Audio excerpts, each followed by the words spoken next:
কেন ইউকে, এই উত্তরটা কিভাবে দিতে পারি আমাদের? তো আমরা টপিক বাই টপিক কথা বলবো। তো প্রথমে যদি আমরা বলি কেন ইউকে, যেটা বললাম কমন ডায়লগ বা গদবাধা dialogue, 900 years of bright history of education, flexible education system, and they teach value of UK degree.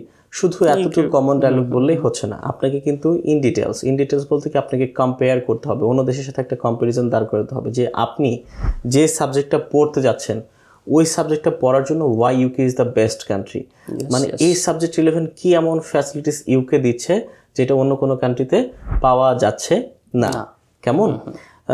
তারপরে হচ্ছে কি আপনার কম্প্যারিজনের ক্ষেত্রে যদি আমরা বলি, একটা এক্সাম্পল হতে পারে যে অন্যান্য দেশে অধিকাংশ ইউনিভার্সিটি কিন্তু 2 ইয়ার্সের মাস্টার্স অফার করে, কিন্তু ইউকেতে যদি আমরা দেখি ইউকেতে 2 ইয়ার্স মাস্টার্স আছে, but most of the university 1 year masters promote করে, এবং ইউকের 1 ইয়ার মাস্টার্সের জন্য ওরা ফেমাস।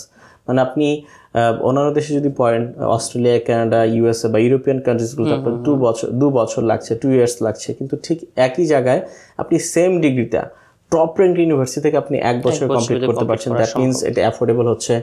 আপনার যদি ফর এক্সাম্পল আপনি যদি দেখেন সাধারণত ইউএসএতে বা কানাডাতে বা অস্ট্রেলিয়াতে যে সকল ইউনিভার্সিটি ওয়ার্ল্ড র্যাঙ্কিংয়ে 500 থেকে 1000-এর মধ্যে আছে বা 1 থেকে 500-এর মধ্যে আছে, এই সকল ইউনিভার্সিটিতে পড়তে কিন্তু আপনার হিউজ অ্যামাউন্ট খরচ হচ্ছে। মানে মিনিমাম টিউশন ফি আসবে 50 লক্ষ টাকা, 60 লক্ষ 70 লক্ষ অ্যাভারেজ 2 বছরে। কিন্তু আপনি যেহেতু ইউকেতে 1 বছরে পড়তে পারছেন, সেক্ষেত্রে আপনার কিন্তু খরচ হবে 20 থেকে 25 লক্ষ টাকা। তার মানে টিউশন ফি থেকে আপনার সেভিংস হচ্ছে প্রায় 30 বা 25 লক্ষ টাকার মতো। কেমন? এবং যেহেতু আপনি 1 বছরের মাস্টার্সটা কমপ্লিট করছেন, দ্যাট মিনস আপনি কিন্তু 1 বছর আগেই জবে ঢুকে যাবেন। তো আপনি 1 বছর যদি একটা ফার্স্ট ক্লাস কান্ট্রিতে জব করেন, তাহলে আপনি ওখান থেকেও কিন্তু একটা মোটামুটি ভালো অঙ্কের একটা সেভিংস করতে পারবেন। সো আপনি এই বিষয়টাকে ফোকাস করেন। তারপর হচ্ছে কি ভ্যালু অফ ইউকে ডিগ্রি, আপনি আপনার লোকাল মার্কেটে, আপনি যে দেশে, মানে আপনি ধরেন বাংলাদেশি, সো আপনি বাংলাদেশে যদি দেখেন লোকাল ডিগ্রি হোল্ডার্সের কিন্তু খুব বেশি একটা স্যালারি হয় না, তাই না? আমরা এর আগের ভিডিওতে এই বিষয় নিয়ে কথা বলেছি। সো আপনার যদি একটা ফরেন ডিগ্রি থাকে, লাইক ইউকে থেকে যদি একটা ডিগ্রি থাকে, তাহলে সেক্ষেত্রে কিন্তু আপনার স্যালারি 2 থেকে 3 গুণ বেশি পাবেন ইনিশিয়াল স্টেজে। এবং যদি কিছু দিনের এক্সপিরিয়েন্স থাকে, সেক্ষেত্রে আপনি হচ্ছে গিয়ে কি বলে এটাকে, এক্সপিরিয়েন্স থাকলে আপনার স্যালারি আরও বাড়বে। তারপরে আপনি দেখেন আপনার গ্লোবাল জব মার্কেটে কিন্তু আপনি এন্ট্রি হচ্ছে, মানে লোকাল ডিগ্রি নিয়ে কিন্তু গ্লোবাল জব মার্কেটে এন্ট্রি নেওয়াটা খুবই ডিফিকাল্ট। কিন্তু আপনার যখন একটা টপ ক্লাস ডিগ্রি থাকে একটা টপ ক্লাস ইউনিভার্সিটি থেকে এবং ফরেন একটা কান্ট্রি থেকে, তখন কিন্তু আপনার গ্লোবাল জব মার্কেটে এন্ট্রিটাও ইজি হয়। আপনি ইউকেতে একটা পিআর ফ্যাসিলিটিস পাচ্ছেন ইন ফিউচার, যদি এগুলো ইন্টারভিউ বলা যাবে না, আপনার নিজের জন্য বলছি আর কি।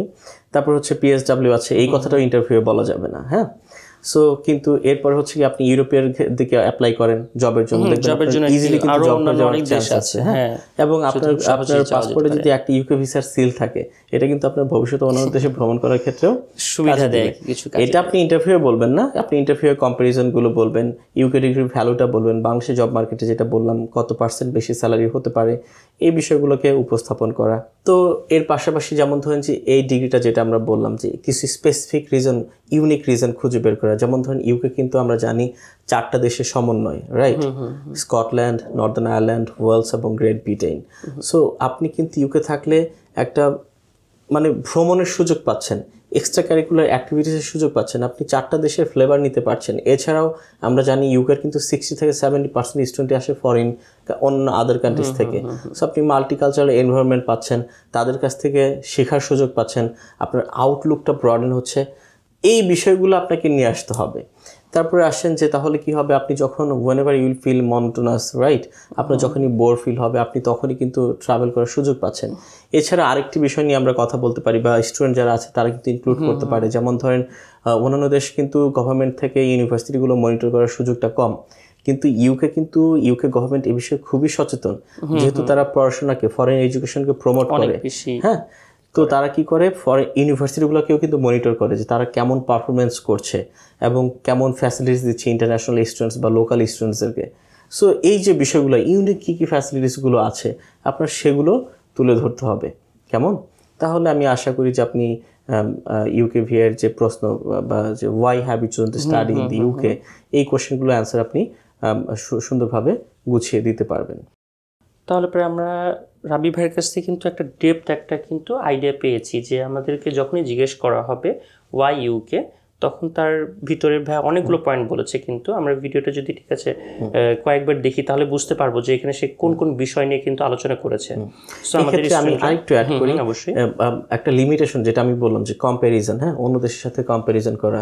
তো সেক্ষেত্রে অন্য দেশের লিমিটেশনগুলো কি, যেমন আপনি যদি আপনি ইউরোপিয়ান কান্ট্রিজে পড়তে যান, হ্যাঁ, ইউরোপে আমরা জানি সুইডেন ডেনমার্ক ভালো স্টুডেন্ট সাপোর্ট দিচ্ছে, বাট স্টিল ওইখানে কিন্তু একটা ল্যাঙ্গুয়েজ ব্যারিয়ার আছে।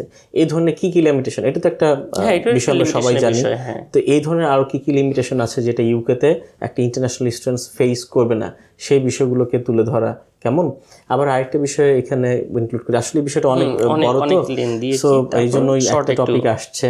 সো আরেকটা বিষয় শর্টকাটে যদি আমরা তুলে ধরি, দেখবেন যে ইউকের ইউনিভার্সিটিগুলো কিন্তু এক্সট্রা কারিকুলার অ্যাক্টিভিটিস প্রমোট করে। হ্যাঁ, শুধুমাত্র আপনি ক্লাসে যাবেন, লেকচার শুনবেন, এক্সাম দিবেন, বিষয়টা এরকম না। ওরা outdoor activities, extra curricular activities, তারপর হচ্ছে গিয়ে কোর্স ভিত্তিক পড়াশোনাটাকে ফোকাস করে, মানে কোর্স ওয়ার্ক ভিত্তিক, এক্সাম ভিত্তিক না করে কোর্স ওয়ার্ক ভিত্তিক, কোর্সের মাধ্যমে হাতে কলমে শিক্ষার যে ব্যাপারগুলো, এই বিষয়গুলো ফোকাস করে। আপনি এই বিষয়গুলোকে ইন্টারভিউ তুলে ধরুন, তাহলে আপনার অ্যান্সারগুলো ইউনিক করা সম্ভব।